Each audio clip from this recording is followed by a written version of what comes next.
시청하시기 전에 구독과 좋아요 꼭 부탁드립니다. 감사합니다. 일상이 지루할 때 또는 누군가에게 자신을 돋보이고 싶을 때 여성들이 선택하는 것 중에 하나로 파마라는 것이 있습니다. 아줌마의 대표 트렌드 뽀글머리 파마로부터 볼륨 매직 파마, 디지털 파마, 세팅 파마, 발롱 파마, 롤 파마, 섀도우 파마 등 그 이름도 다양합니다. 파마는 열 또는 화학약품의 작용으로 모발 조직에 변화를 주어 오래 유지할 수 있는 웨이브를 만드는 과정입니다. 미용실에 가면 먼저 머리카락에 파마약을 바른 후 원하는 형태로 만든 다음 열 처리를 하고 기다렸다가 중화제라는 것을 바르고 기다립니다. 이런 과정의 기분을 올리는 과학의 산화 및 환음 반응입니다. 머리카락의 주 성분은 케라틴이라고 불리는 섬유 같은 단백질입니다. 케라틴에는 황원자들이 단단하게 결합하고 있습니다. 그런데 파마약에는 이런 황의 결합을 끊을 수 있는 성분이 들어 있습니다. 머리카락에 알칼리성 환원제를 발라 수소를 공급하여 황원자의 결합을 끊는 것입니다. 황원자 간의 결합이 깨져 단백질 구조가 느슨해지면 머리카락이 유연해지는데 이때 로드나 기계를 이용해 원하는 형태로 머리카락을 구부리고 조정합니다.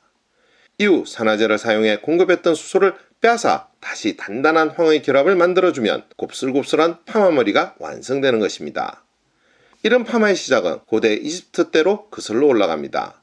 당시 이집트 여인들은 나일강의 진흙을 머리에 바르고 불로 데운 얇은 막대기로 둥글게 말아 태양의 직사광선으로 말려 웨이브를 만들었다고 합니다.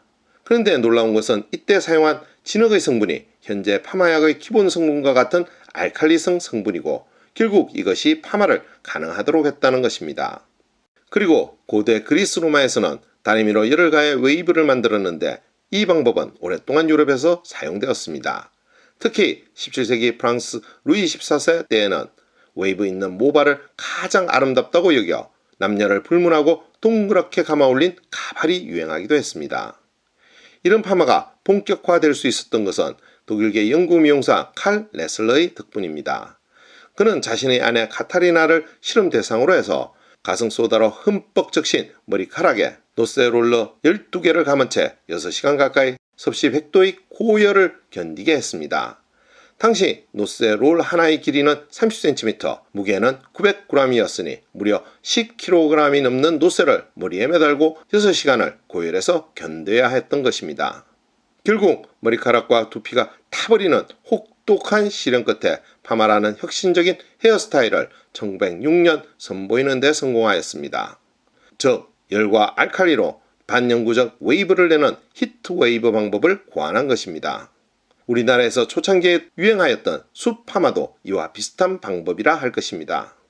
그리고 30년 뒤인 1936년 여성들은 강한 열과 오랜 시간의 고통에서 벗어날 수 있었습니다. 현대 파마의 기본인 콜드 웨이브가 도입된 것입니다. 영국의 화학자 J.B. 스피크먼은 양모의 분자구조 연구에서 머리털의 케라틴 세포의 곁사슬을 자르는 원리를 발견했고 아황산 수소라토륨을 이용해 40도 상온에서 파마를 하는 방식을 개발한 것입니다. 이런 콜드 웨이브 파마의 도입은 파마의 대중화로 이어졌습니다. 그리고 이후 다양한 파마용 화학약품에 대한 연구 개발이 이루어졌습니다. 하지만 그 과정에서 크고 작은 사고도 발생했습니다. 1941년 미국 시카고에서 유아 암모니아 파마약을 사용한 여자 손님이 사망해 유아 암모니아는 그 후 사용이 금지되었습니다. 파마가 가장 대중적인 머리 패션으로 자리 잡은 것은 머리 손질의 시간을 줄여주고 행동의 자유를 줬기 때문입니다. 파마는 크리스찬 디오르의 여성용 바지, 코코 샤넬의 스커트와 함께 여성 해방을 촉진한 3대 패션 혁명으로 평가되기도 합니다. 파마는 시대상을 반영하기도 했습니다.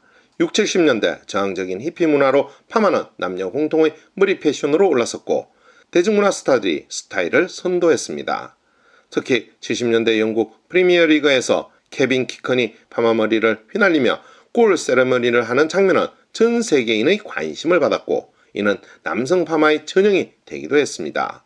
이후 파마는 특정한 계층에서나 여성의 전유물이 아니라 남녀의 구별 없이 보다 더 대중화되었습니다.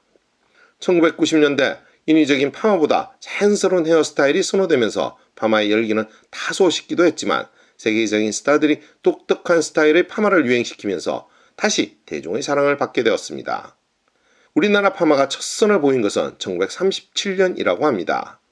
1933년에 종로 화신백화점에서 근대식 미장원을 연 오엽주 씨가 그 주인공입니다.